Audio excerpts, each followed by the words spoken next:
Every single day that we wake up, we have been gifted the opportunity of choice.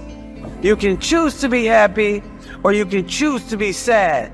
I don't care what your situation is. You should never allow your situation to define who you are as a person. The outside is the physical manifestation of what goes on inside the brain. Things do not just happen. No one just rear-ends your car. You don't just become broke. Broke is a mindset. Things don't just happen. Your pocketbook is not just below balance or on zero. You're not just overweight, just by chance you're just overweight. Things don't just happen. Your words can trip you. What you say can cause you to stumble. It can keep you from your potential. You're not snared by what you think. Negative thoughts come to us all. When you speak them out, you give them life. That's when they become a reality.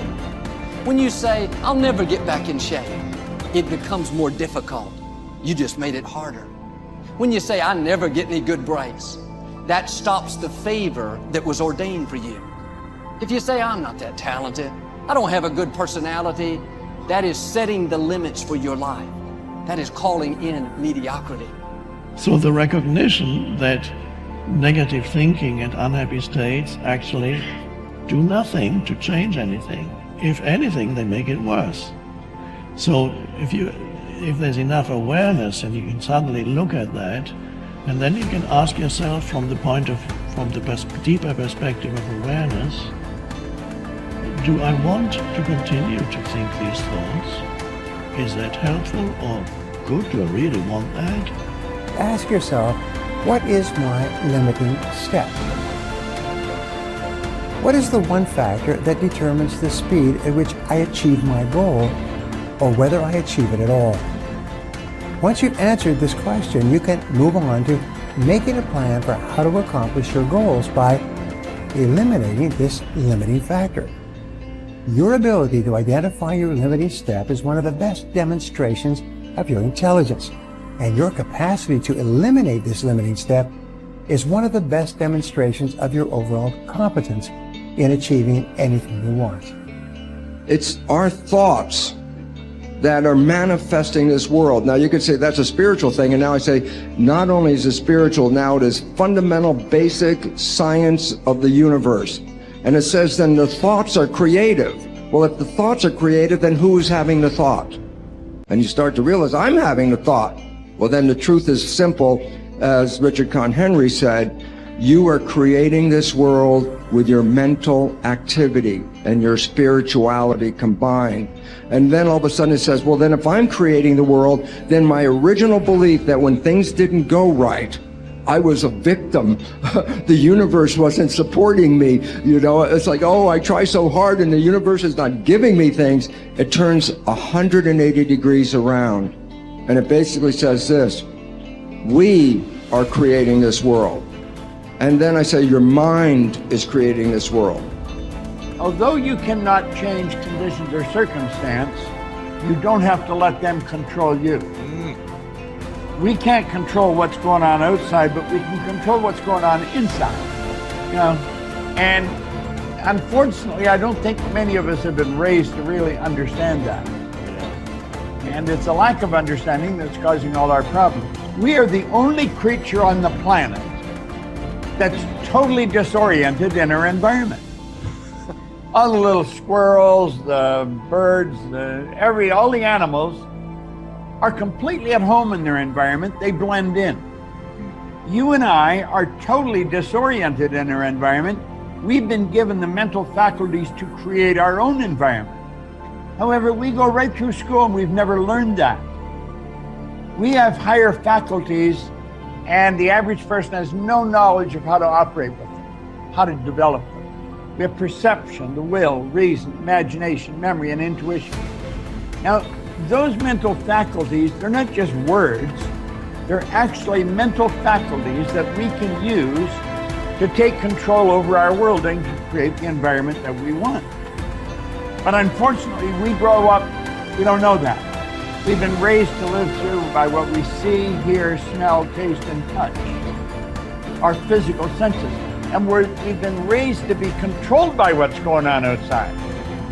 As little kids, will you listen to what I'm telling you? Will you look at this? And so it's all outside. We get our report card, and that tells us what kind of student we are. But it really tells us where our mind was at for a few minutes 3 weeks ago. Got nothing to do with who we are. So I think we're raised in ignorance, actually. There's a very small percentage of the population that have a reasonably clear understanding of who they are and what they're capable of doing, but the ones that do are in the minority. People think that the purpose of memory is to remember the past, and that's not the purpose of memory. The purpose of memory is to extract out from the past lessons to structure the future, and that's the purpose of personal memory.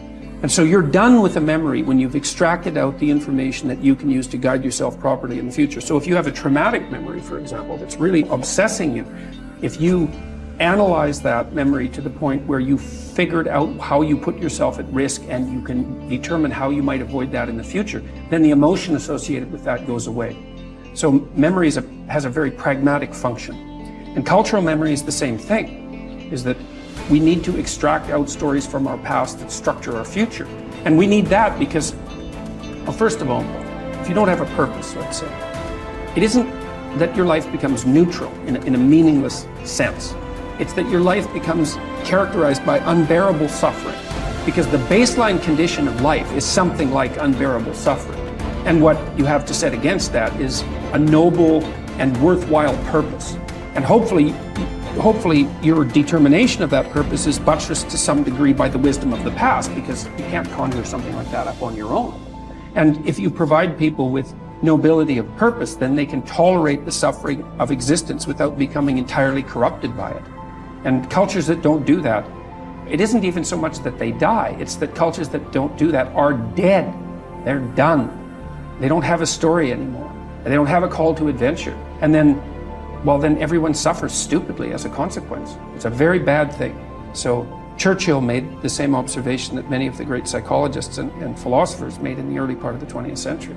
It's like, bring the story forward and propagate it and make it the most noble possible story. And then you motivate people to transcend themselves, which they need to do. So yes, he's exactly right in his diagnosis. In order for us to become abundant, we have to overcome the old personality. And that's 95% of who we are, right? Yes. So then, the side effect of the beginning of this process is a lot of discomfort. It is a lot of discomfort because you're stepping outside the known into the unknown, and now you can't predict. It's scary. No, you'd rather hold on to your lack. The pain, the and suffering. Rather tell the story of that. At least it makes you feel something that's familiar. Mm-hmm. When you step outside and you're saying, I'm not going to complain about money any longer. I'm not going to complain about I don't have any. I'm not going to judge other people who do. I'm not going to say I can. I'm not worthy. It's never going to work. All those things got to go. I'm not going to feel lack. I'm not going to feel unworthy. I'm not going to feel separation. I'm not going to feel resentment. These are the things that are keeping my reality the same. Now it's no longer about abundance, about who you become. Mm-hmm. The most successful people are long-term thinkers. They look into the future as far as they can to determine the kind of people they want to become and the goals they want to achieve. They then come back to the present and determine the things that they will have to do or not do to achieve their desired futures. This practice of long-term thinking applies to work, career, marriage, relationships, money, and personal conduct. Successful people make sure that everything they do in the short term is consistent with where they want to end up in the long term. They practice self-discipline at all times. You see this willingness to sacrifice in people who spend many hours and even years preparing, studying, and upgrading their skills to make themselves more valuable, so that they can have a better life in the future, rather than spending most of their time socializing and having fun in the present. Your ability to think, plan, and work hard in the short term, and to discipline yourself to do what is right and necessary before you do what is fun and easy, is the key to creating a wonderful future for yourself. Your ability to think long term is a developed skill. As you get better at it, you become more able to predict with increasing accuracy. what is likely to happen to you in the future as the result of your actions in the present. This is a quality of the superior thinker. The common denominator of success was that successful people make a habit of doing the things that unsuccessful people don't like to do. And what were these things? It turned out that the things that successful people don't like to do are the same things that failures don't like to do either. But successful people do them anyway because they know that this is the price they have to pay if they want to enjoy greater success and rewards in the future. Successful people are more concerned with pleasing results, whereas failures were more concerned about pleasing method. Successful, happy people were more concerned with the positive, long-term consequences of their behaviors, whereas unsuccessful people were more concerned with personal enjoyment and immediate gratification. The top people were those who were more concerned with activities that were goal-achieving, whereas average people were more concerned with activities that were tension-relieving